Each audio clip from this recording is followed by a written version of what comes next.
Assalamualaikum warahmatullahi wabarakatuh. Untuk kali ini, Bu Isi akan jelaskan kisi-kisi PTS Gasal untuk kelas 12 untuk yang materinya belum sempat saya jelaskan ya. Yang sudah saya jelaskan, saya lewati saja. Ya, di sini yang pertama adalah menentukan kedudukan titik terhadap bidang. Ini sudah ada di catatan saya. Kemudian kedudukan garis terhadap garis yang bersilangan sudah ya. Untuk kedudukan hampir semuanya sudah. Di sini ada jarak ya. Jarak juga kemarin hampir semuanya sudah.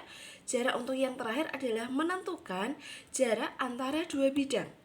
Jadi kalau ada jarak antara dua bidang, berarti setiap bidang itu diwakili oleh sebuah garis. Ya, nanti dua bidang berarti dua garis. Jadi jarak antara garis dengan garis yang terletak pada bidang tersebut. Kemudian kemudian materi statistika yaitu menentukan jangkauan data tunggal. Jangkauan itu rumusnya adalah J. Ini sudah saya berikan di kelihatannya X max min X min. Yaitu data terbesar dikurangi data terkecil. Kemudian untuk materi selanjutnya yaitu menentukan frekuensi relatif dari nilai ulangan harian matematika. Untuk contoh soalnya di sini ada di buku paket di halaman 29 ya.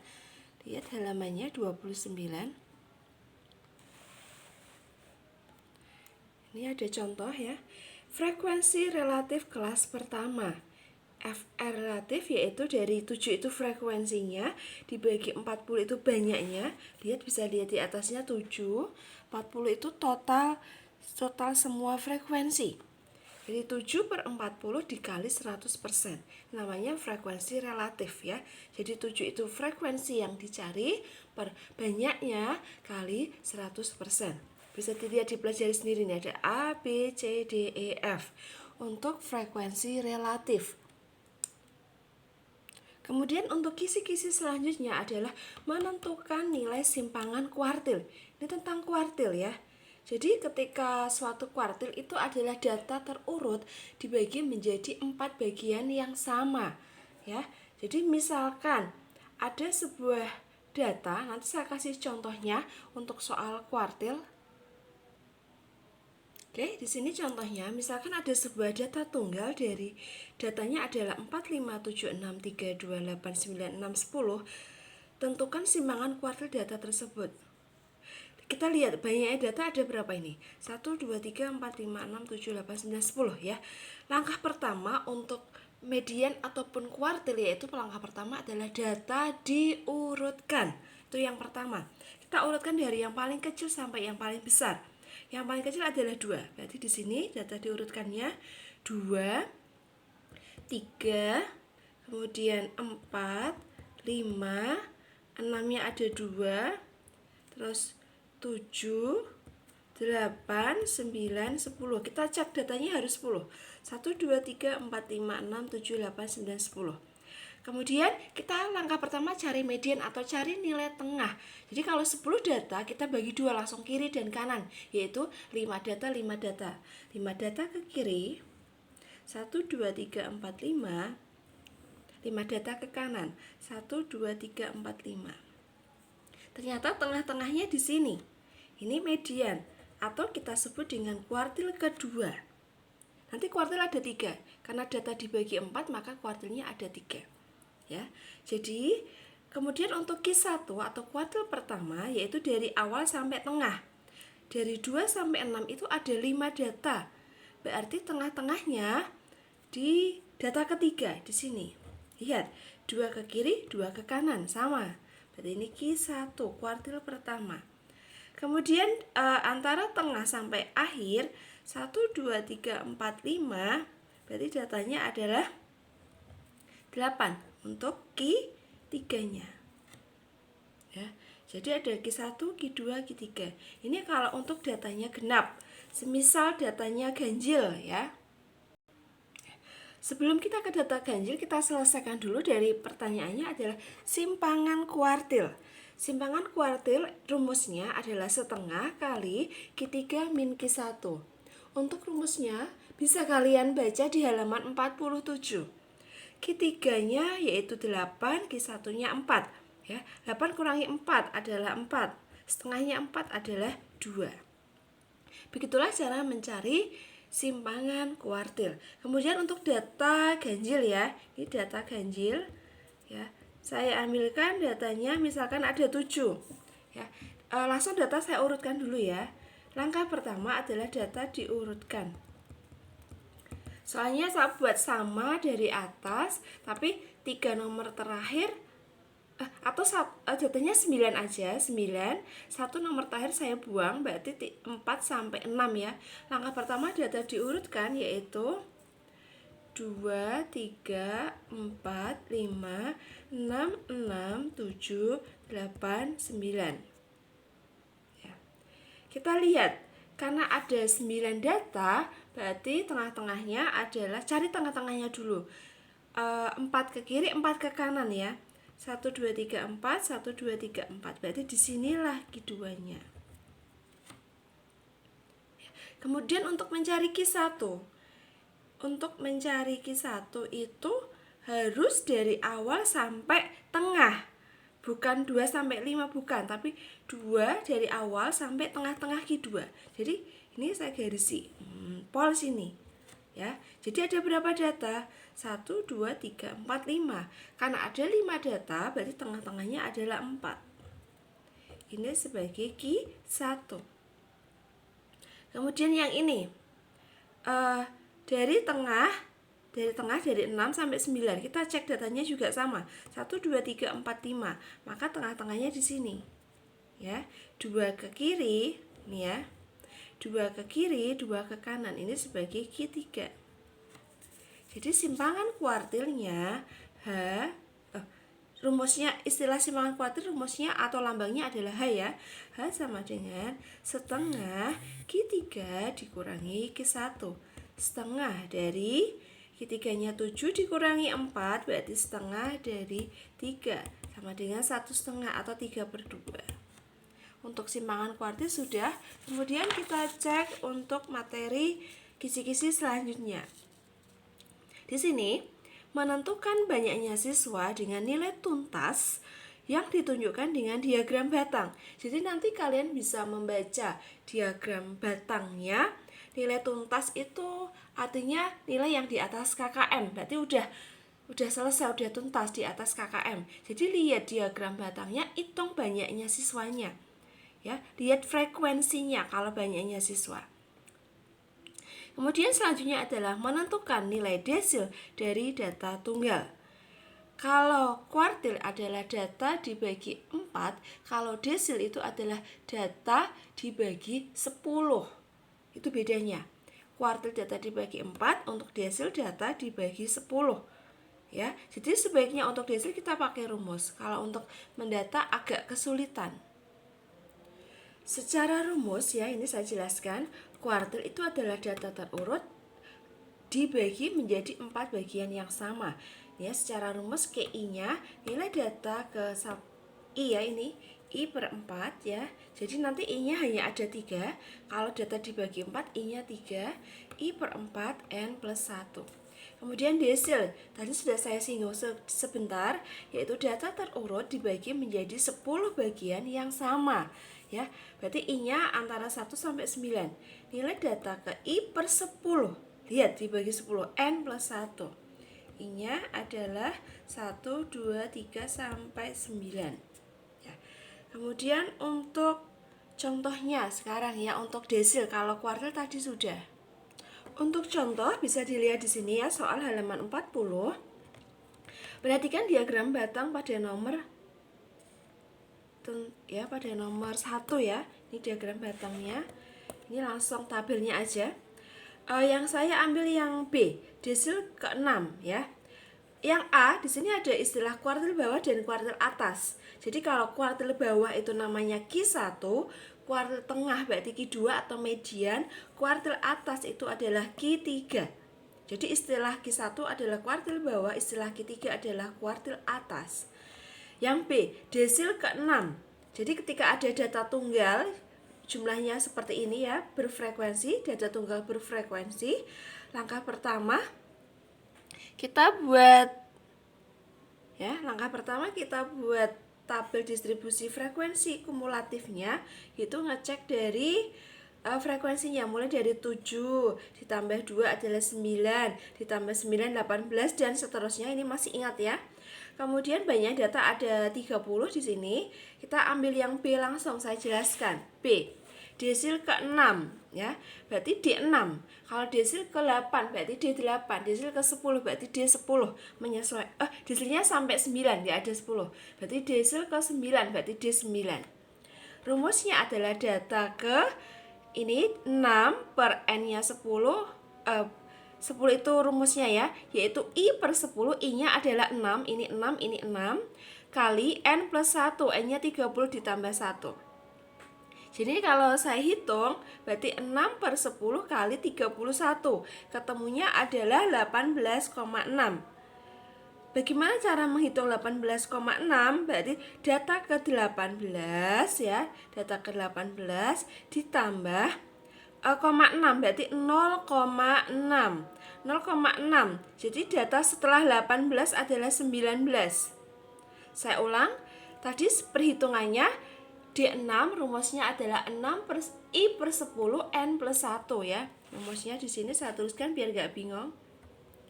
I per 10 N plus 1. Ini X itu data ya. Data ke I per 10 N plus 1. Karena 6 berarti 6 per 10 kali N plus 1. N-nya adalah 30. Kalau pertanyaannya desil ke-8 berarti 8 per 10 kali N plus 1. Di sini ketemu 18,6. Data ke-18 tetap 18. Data ke-18 0,6 ya, disendirikan. 0,6 berarti data ke-18 dikurangi data ke-19 dikurangi data ke-18. Kita cek datanya. Data ke-18 adalah 9, sedangkan data ke-19 berarti di sini adalah 3. Oke, perhatikan ini untuk yang desil ya.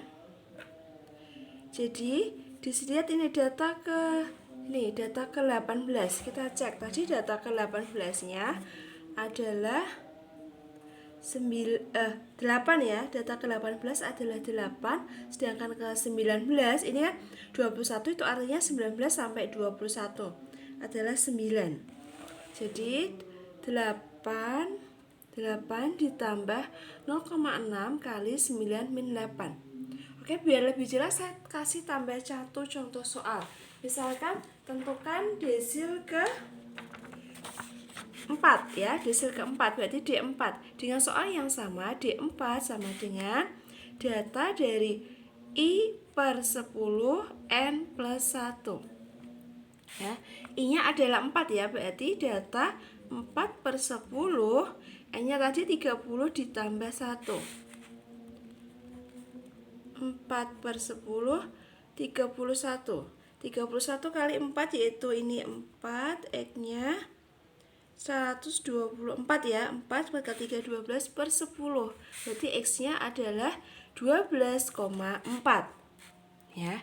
Kemudian cara menghitungnya, X12 ditambah, ini kan ada 0,4 berarti 0,4. Setelah 12 adalah 13, berarti X13 dikurangi X12 ya. X13 dikurangi X12, berarti ini kita cek data ke-12 ya pada soalnya. Cek dulu, lihat data ke-12. Data ke-12-nya ini 7, 9 di sini ya. 12, 13 ternyata data yang sama. Yaitu berapa di sini? 8. Ya. Karena 18 di sini artinya data ke-10 sampai 18. Datanya 8. Jadi kalau kita tulis ya, berarti ini 8 ditambah 0,4, 8 min 8 ya. Karena sama berarti ya 8 min 8 0. 0 kali ini tetap 0, hasilnya adalah 8. Kebetulan ini 0, tapi kalau beda ya dihitung. Misalkan ini 9 sama 8, berarti 9 kurangi 8 kan 1. 1 kali 0,4 ya tetap 0,4 ya. Jadi silakan dipelajari tentang tentang desil ya. Kemudian angka selanjutnya kita cek dari kisi-kisinya. Setelah menentukan nilai desil, berarti ini menentukan rataan hitung. Sudah saya jelaskan ya, dari data tunggal mencari rata-rata. Kemudian menentukan nilai kuartil atas jika diketahui nilai kuartil bawah dan hamparan. Hamparan itu rumus H. Tadi sudah saya singgung, H itu adalah simpangan kuartil ya. Di sini lihat, misalkan ada H, rumusnya adalah setengah kali Q3 min Q1. Jadi nanti hanya diketahui berapa, masukkan rumus setengah, yang ditanyakan adalah Q3, sedangkan Q1-nya diketahui berapa. Jadi nanti kalau pecahan setengah, menghilangkan setengah sebaiknya dikali 2, atau setengahnya pindah ruas, pindah ke sana. Jadi 2/1 kali titik-titik. Terus ini tinggal Q3 min, ini tadi Q1 ya. Tujuannya adalah mencari Q3. Nanti ini pindah ruas ke sana, ke kiri, min jadi plus. Sudah ketemu Q3-nya. Kemudian yang selanjutnya setelah menentukan nilai kuartil atas, berarti ini mencari Q3 ya, mencari Q3. Kemudian adalah menentukan nilai X. Jadi ada suatu data yang belum diketahui ya, dari data tunggal jika diketahui rata-rata hitungnya. Misalkan seperti ini nanti contohnya, diketahui ada data 6, 7, X, 10, 11, 15. Jadi X-nya belum tahu, tapi rata-ratanya sudah tahu. Jadi kalau ada data seperti itu ya, kita tinggal biasa aja, dijumlahkan semua dibagi banyaknya data. Kemudian X-nya nanti tetap X yang belum diketahui ya, tujuannya nanti dipindah ruas ya, nanti hasilnya X-nya berapa. Ini perhitungan biasa, rumusnya sama, rata-rata data tunggal. Kemudian yang selanjutnya adalah menentukan nilai sigma F kali D ya. F kali D kemarin sudah saya jelaskan, ketika mencari rata-rata data berkelompok ada 3 rumus. Yang pertama yaitu rata-rata biasa, yang kedua ada unsur D, kemudian yang ketiga ada unsur C. D itu adalah kelipatan dari panjang kelasnya, ke atas negatif, ke bawah positif. Kemudian kelas dengan frekuensi terbesar kita nolkan ya, diingat-ingat ya, kelas dengan frekuensi terbesar kita nolkan. Jadi nanti yang dicari adalah sigma F kali D. Berarti kalian kalikan dulu F sama D-nya, kemudian jumlahnya yang ditanyakan ya. Kemudian menentukan nilai modus dari histogram. Jadi ketika ada gambar histogram, kalian buat menjadi langsung aja tidak apa-apa. Di sini modus dari data histogram. Histogram kemarin sudah tahu cara membuat histogram. Kalian pilih frekuensi terbesar ya. Jadi untuk D1 adalah selisih frekuensi kelas modus dengan kelas sebelumnya. Jadi nanti yang kalau kelas modus itu ada kelas yang paling tinggi karena paling banyak ya. Contohnya di sini saya kasih keterangan di sini.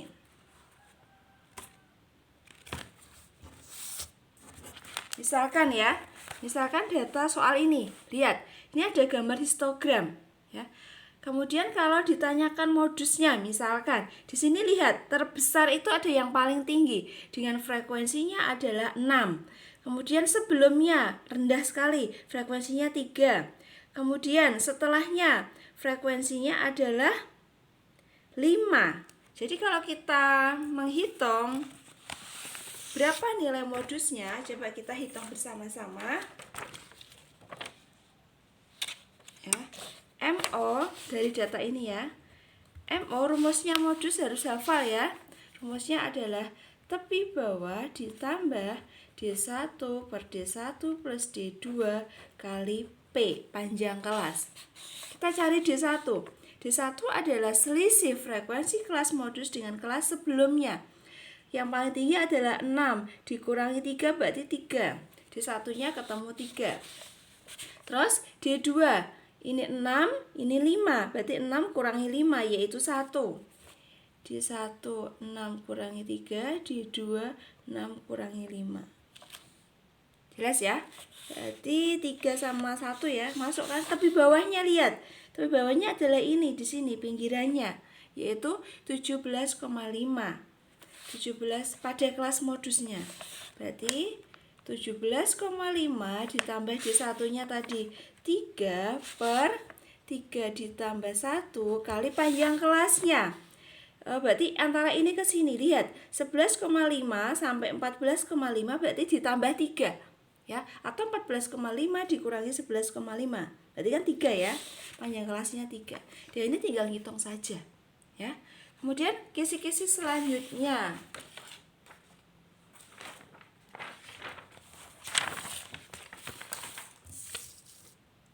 yaitu tentang ini sudah ya, median dari data kelompok sudah saya jelaskan. Rata-rata gabungan, menentukan rataan gabungan. Di sini saya jelaskan untuk rata-rata gabungan. Jika misalkan nanti ada soal cerita biasanya, nanti kalian data diketahui. N1 banyaknya data pertama berapa, rata-rata pertama berapa. Kemudian N2 banyaknya data kedua, entah itu ditambah atau dikurangi. Kalau digabungkan berarti ditambah, kalau dihilangkan atau dikeluarkan berarti dikurangi. Jadi menyesuaikan soal ceritanya. X bar 2-nya berapa? Jadi rata-rata gabungan, misalkan ditanya X bar gabungan, berarti rumusnya adalah X bar gabungan sama dengan N1 kali X1. Jadi urut ya, 1, 1, 2, 2. N2 kali X2, X barnya, per banyaknya data ya digabungkan semua. Jadi digabungkan itu bisa dua pilihan. Akan menjadi tambah jika itu ditambahkan, akan menjadi min jika itu dihilangkan atau dikeluarkan. Jadi plus minus itu menyesuaikan soal ceritanya. Ini tinggal ngitung biasa. Oke, untuk kisi-kisi kelas 12 sudah selesai. Silahkan bisa dipelajari dari awal sampai akhir. Semoga PTS hasilnya bagus dan memuaskan. Tidak ada yang remedi. Saya akhiri dulu. Assalamualaikum warahmatullahi wabarakatuh.